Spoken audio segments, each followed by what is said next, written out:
السلام علیکم ورحمۃ اللہ وبرکاتہ۔ احمد کمال نے ایک خیمہ الگ لگوا رکھا تھا جو اس کا غسل خانہ تھا۔ وہاں پانی کی کمی نہیں تھی۔ خیمہ گاہ ایک نخلستان کے قریب تھی۔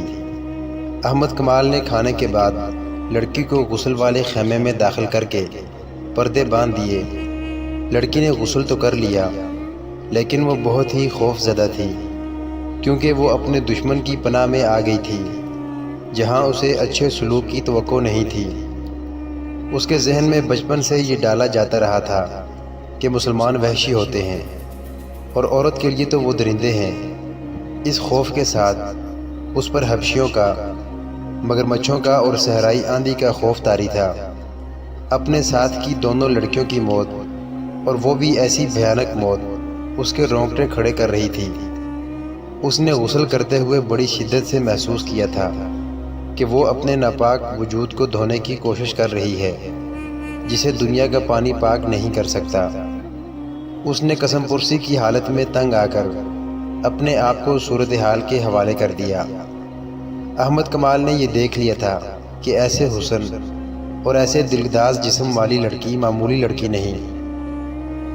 مصر کے اس حصے میں ایسی فرنگی لڑکی کیسے آ سکتی تھی؟ اس نے لڑکی سے پوچھا تو لڑکی نے جواب دیا کہ وہ قافلے سے بچھڑ گئی ہے۔ آندھی میں گھوڑا بے لگام ہو گیا تھا۔ احمد کمال ایسے جواب سے مطمئن نہیں ہو سکتا تھا۔ اس نے 3-4 اور سوال کیے تو لڑکی کے ہونٹ کانپنے لگے۔ احمد کمال نے کہا، اگر تم یہ کہتی کہ تم اغوا کی ہوئی لڑکی ہو اور آندھی نے تمہیں چھڑا دیا ہے تو شاید میں مان جاتا۔ تمہیں جھوٹ بولنا نہیں آتا۔ اتنے میں اس سپاہی نے جو احمد کمال کے ساتھ تھا خیمے کا پردہ اٹھایا اور ایک تھیلا اور ایک مشکیزہ احمد کمال کو دے کر کہا، یہ اس لڑکی کے گھوڑے کی زین کے ساتھ بندھے ہوئے تھے۔ احمد کمال تھیلا کھولنے لگا تو لڑکی نے گھبرا کر تھیلے پر ہاتھ رکھ لیا۔ اس کے چہرے کا رنگ بدل گیا۔ احمد کمال نے تھیلا اسے دے کر کہا، لو خود کھول کر دکھا دو۔ لڑکی کی زبان جیسے گنگ ہو گئی تھی۔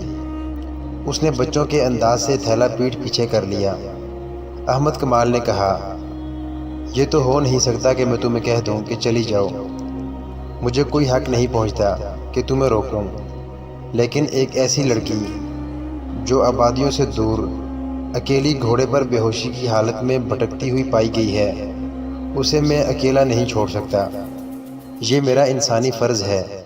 مجھے اپنا ٹھکانہ بتا دو، میں تمہیں اپنے سپاہیوں کے ساتھ حفاظت سے پہنچا دوں گا۔ اگر نہیں بتاؤ گی تو تمہیں مشتبہ لڑکی سمجھ کر قاہرہ اپنی حکومت کے پاس بھیج دوں گا۔ تم مصری نہیں ہو، تم سوڈانی نہیں ہو۔ لڑکی کے آنسو بہنے لگے۔ وہ جس مصیبت سے گزر کر آئی تھی اس کی دہشت اور ہولناکی اس پر پہلے ہی غالب تھی۔ اس نے تھیلا احمد کمال کے آگے پھینک دیا۔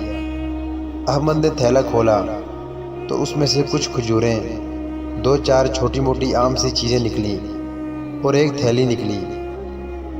یہ کھولی تو اس میں سے سونے کے بہت سے سکے اور ان میں سونے کی باریک سی زنجیر کے ساتھ چھوٹی سی سیاہ لکڑی کی سلیب نکلی۔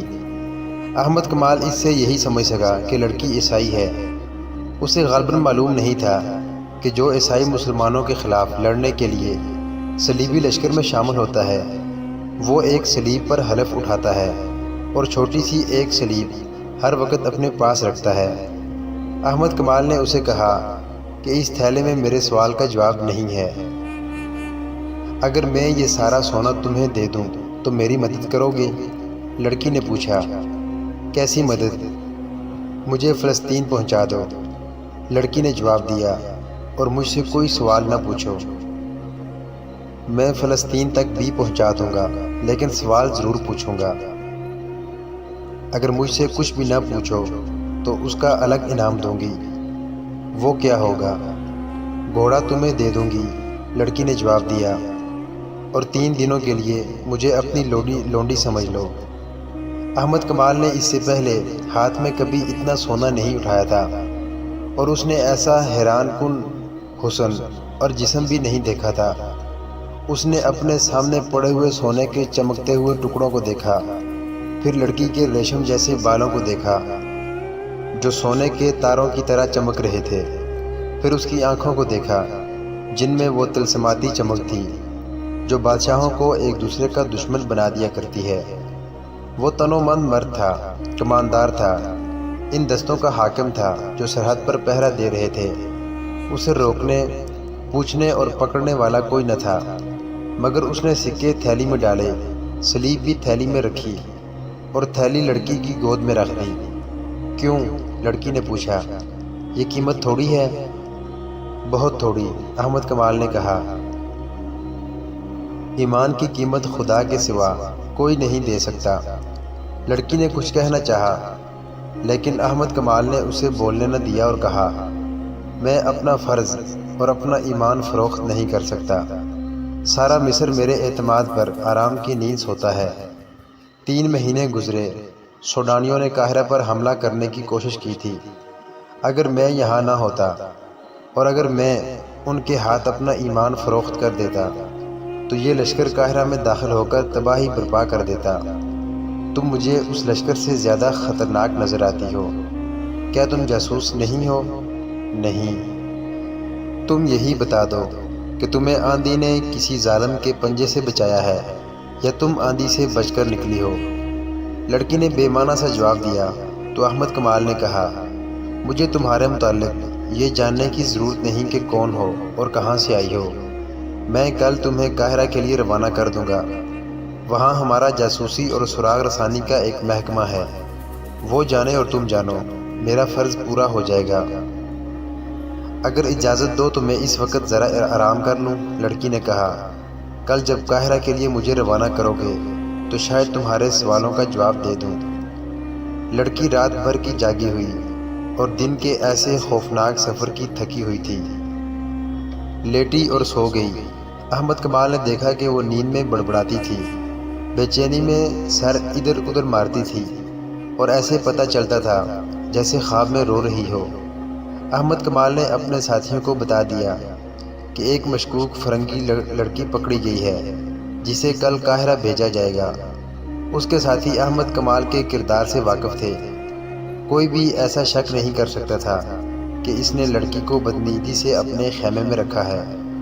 اس نے لڑکی کا گھوڑا دیکھا تو وہ حیران ہوا کیونکہ گھوڑا اعلیٰ نسل کا تھا، اور جب اس نے زین دیکھی تو اس کے شکوک رفع ہو گئے۔ زین کے نیچے مصر کی فوج کا نشان تھا۔ یہ گھوڑا احمد کمال کی اپنی فوج کا تھا۔ حبشوں نے آندھی کی وجہ سے تعاقب ترک کر دیا تھا۔ وہ واپس زندہ پہنچ گئے تھے۔ پروہت نے فیصلہ دے دیا تھا کہ لڑکیاں آندھی میں ماری گئی ہوں گی، لہذا تعاقب میں کسی کو بھیجنا بیکار ہے۔ وقت بھی بہت گزر گیا تھا لیکن رجب پر آفت نازل ہو رہی تھی۔ اس سے حبشی بار بار یہی ایک سوال پوچھتے تھے، لڑکیاں کہاں ہیں؟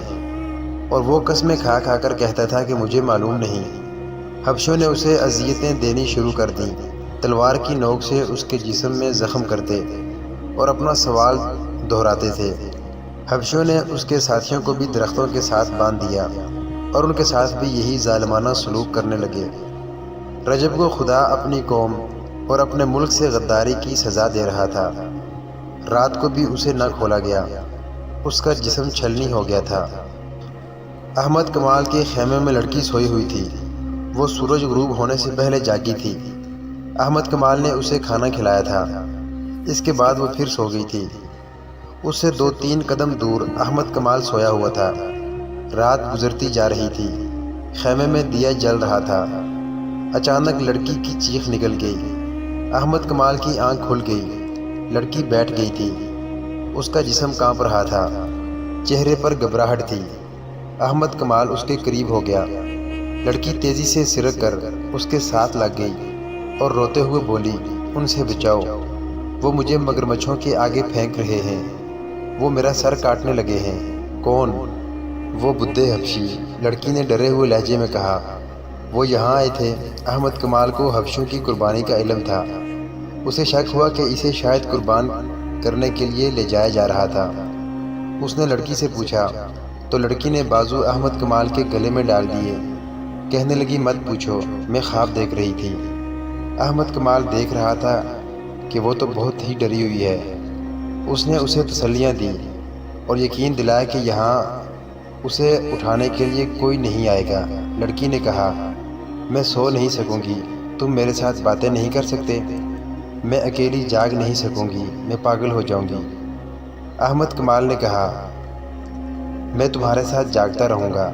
اس نے لڑکی کے سر پر ہاتھ پھیر کر کہا، جب تک میرے پاس ہو تمہیں ڈرنے کی ضرورت نہیں۔